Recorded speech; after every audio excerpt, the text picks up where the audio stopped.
So Sumant, you're from the 24th batch of IIM Calcutta. I'm from the 60th batch. And in this span of 36 years, I'm sure that a lot has changed in the business world, in the technological world as well, and in our beloved Joka campus. So can you tell me how was it back then in our campus? Back then, you mean in prehistoric times. True. Look, for me, it doesn't feel that it was that long ago, although as you said, 36 years is a long time. My memory of Joka is, as if I was there, just not that far back. I had a great time on campus. So our batch was only about 150. So it was much smaller. You could get to know everybody in your batch quite well. You could also get to know your seniors quite well, and then of course later your juniors. And therefore it was a very personalized kind of an experience. In my time, at least, Joka was way out of the city, and so getting there, taking that Barosi bus was a very, very long drive. At the same time, I was quite happy to finish my course and get out into the real world and start working. So I think it was an enjoyable experience while I was there. Of course, studies was important, but doing a lot of other things, playing, interacting with people, all of that is also as important. As you have a varied career across different fields, you started from investment banking, got into finance, then got into FMCG, then in operations as well, and then you decided to get into entrepreneurship. So what motivated you after such a long career to get into entrepreneurship? I think I wanted to do something on my own. That was something that was always at the back of my mind for quite a long time. But it's just that I didn't know what it might be. I was always looking for what might be the area where I could get into something, where I could become an entrepreneur. It seemed to me that climate change could be an area like that, which was a very new and emerging area. And my sense was that to be an entrepreneur, you had to get into something at an early stage. And climate change was that kind of area at that point in time. And for me, the important thing was that the desire was there, and I was looking for the best way to get there. And how to get there was really the important question. As the clean energy sector is growing exponentially across the world, and so what are your plans so that ReNew can sustain this growth as well as for the country as a whole? So as you know, renewable energy is a massively growing area.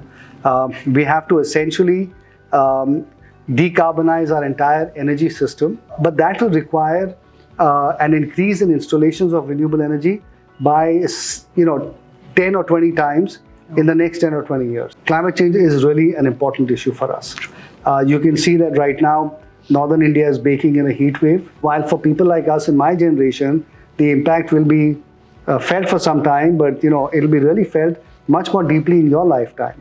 And therefore, it is absolutely critical, the task that a company like ours is embarked on. Eventually, I think in being able to achieve those targets, we will also be doing humanity a great service. I don't know whether it will be sufficient, but we'll certainly give it our best shot.